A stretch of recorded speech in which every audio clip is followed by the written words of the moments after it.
Broadway, here comes Tom Hanks, Hollywood's #1 leading man on the Great White Way for the first time ever. I don't think you could be an actor and not want to at some point be on Broadway. How is he feeling on the verge of his big Broadway debut? It's the hardest, most fun work you can imagine. Tom Hanks with the all-star cast of Lucky Guy. Can we get back to talking about me, please?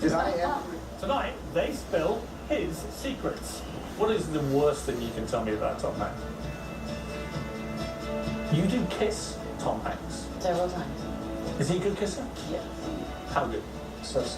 And he answers the question I just had to ask. How many times have you been properly in love in your life? Tom Hanks remembers Nora Ephron, the writer of Sleepless in Seattle, and When Harry Met Sally, bringing her final play to life. Nora is one of the most amazing people in the world. Tom Hanks, truly a lucky guy. This is Piers Morgan Live.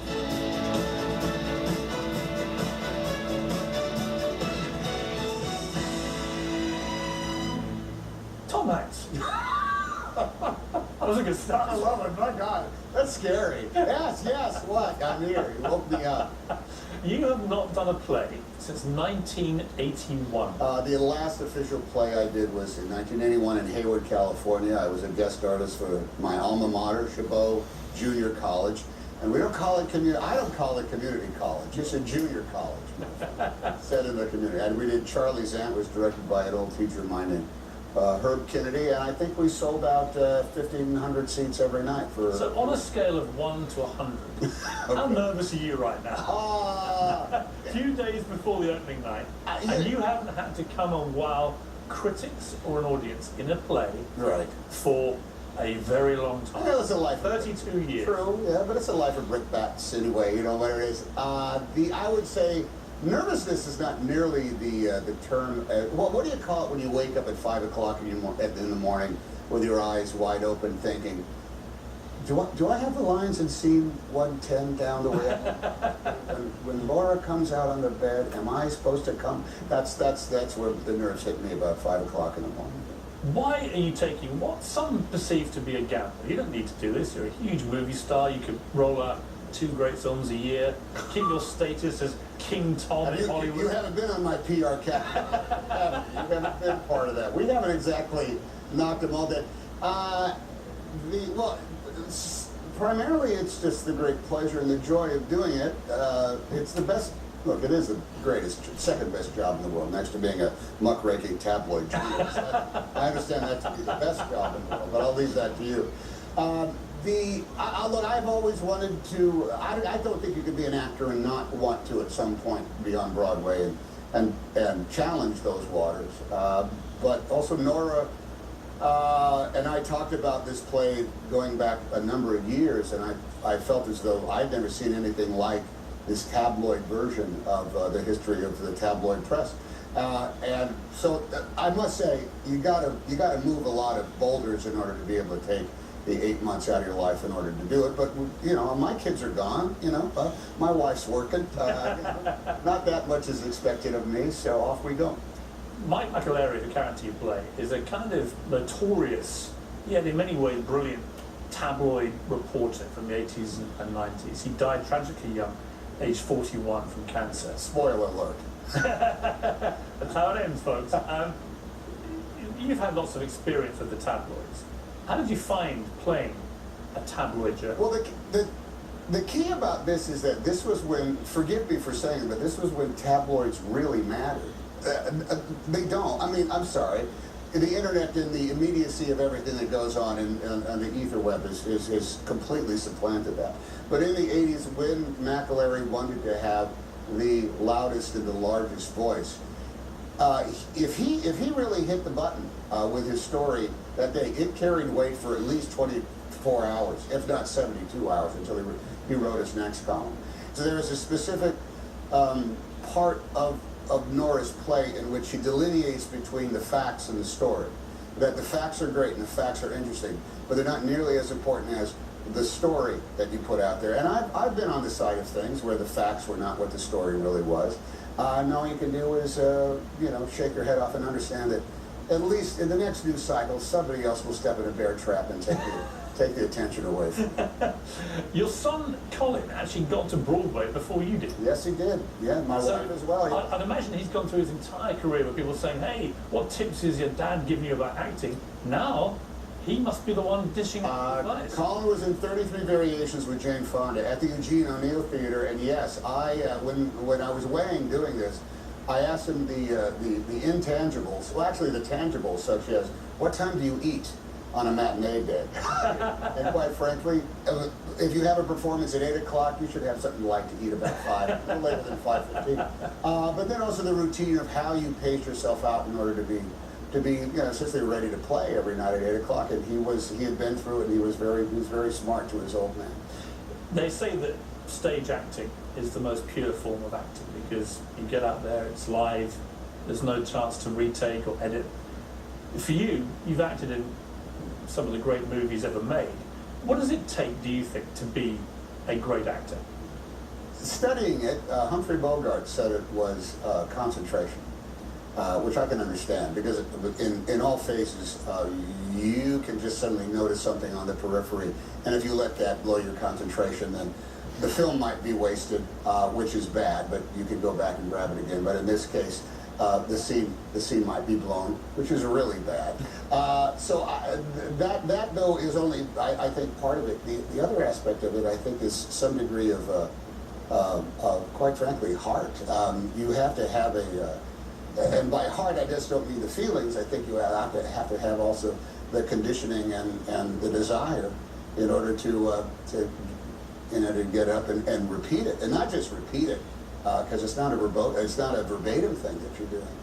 It's a repeating of the emotional beats and making those connections between all of those emotional beats, night after night. Who are the greatest actors of your lifetime? The ones that I admired greatly were Jason Robards and Robert Duvall. Those were guys when I was young. When I was in the formative ages of watching all the films and some degree theater, I was on the cusp between the great legends, if you like, John Wayne and Kirk Douglas and Burt Lancaster. But along was coming also De Niro and Al Pacino and guys like Chris Walken. But for me, I was intrigued by those guys who didn't look like, they didn't look or they didn't sound like the movie stars are supposed to look. I talked to your wife on this show a few months ago. Yeah. She was unfortunately very nice about you. Well, she didn't shatter any myths. We've got a little clip to play actually. Oh, great. Let's listen to this. He's always been effortlessly charming, very funny, very self-aware, very how I imagine he would be, which is unusual. He really is that person, and the reason I had that dedication on the album is because I'll never forget, we were standing on the corner of 57th and 5th in New York, or 58th and 5th, and we were holding hands and we were waiting for the traffic light to change. And he looked at me and he said, I just want you to know that you never have to change anything about who you are in order to be with me. And literally a wave of, if love is a feeling or a cellular thing that happens to your body, it went through me, and that's pretty much who he is and how he's been. True, happened exactly like that. I can tell you where it was on Central Park South, right at 6th Avenue. And look, we've been married for 25 years, and it seems like we've been married 2.5 to me. It's blown by so quick, and we have 2 more kids and 4 of them all together. And I tell you, every day's fun. Every day's a blast with Rita Wilson. Why is this such a blast? It's a picture of a hit. Oh, there she is. That's right. That's what she was doing in Chicago. She has this combination of social grace and life force that is not in the Hanks DNA. If you're actually ever, I mean, we have a degree of mercilessness. But she has a mirthfulness. Part of it is being, she's a great Greek heritage, which is a tightly knit family in which everybody gets to say any damn thing they want to about the other person at the table. But it's an inclusiveness. I won't say that it's non-judgmental, because sometimes the conversations are all about judging each other. But it's a shared judgmentalness, so that everybody gets to have a voice. I must say that when I met Rita, I thought, oh, this is what it's supposed to be like when you're married to somebody. It's supposed to be this carefree and easy, and Oddly enough, waiting. How many times had you been properly in love in your life? Once. Just Well, look, as a young man, and when peripatetically, my family was a diffused one, in which it seemed as though everybody could just kind of like pack up and leave when things got a little tough, which is not exactly the concept of long-lasting love. I mean, I didn't suffer any brand of abuse or anything like that. We were scattered, and we were tight in our way. But I'll look at this. I'm not. It's no joke, and it's naive to say that it took me until I met my wife Rita, till I figured out that, oh, that's how wonderful it is in order to make the permanent connection. Is there a secret? I mean, you're in an industry that is riddled with marriage breakups, remarriage, and so on. You've avoided that. Well, quite frankly, that's your job to cover them, Piers. So let's not take away your bread and butter. You know what? We get that all the time, but I have to tell you, all my friends have been married for years. I understand that. I get that. But I think that if you went to Davenport, Iowa, or the suburbs of Dallas, I think every other 50% of the marriages fail. I don't think it's part and parcel to. Is there a secret though? I think finding the right person, that, and I would say, and taking care of each other. I must say there are some times when, without a doubt, my wife has put everything aside and made sure that I was okay, and I'm amazed to say that on a number of occasions I've had the wisdom to do the same for her. So it's all a big learning process, and I think you have to be willing to learn and alter yourself. I heard she came to see you for the first time. She was at the matinee. Oh yeah, well she was at the matinee a couple of Saturdays. Our first Saturday matinee, as a matter of fact. And I was not petrified, but I was aware.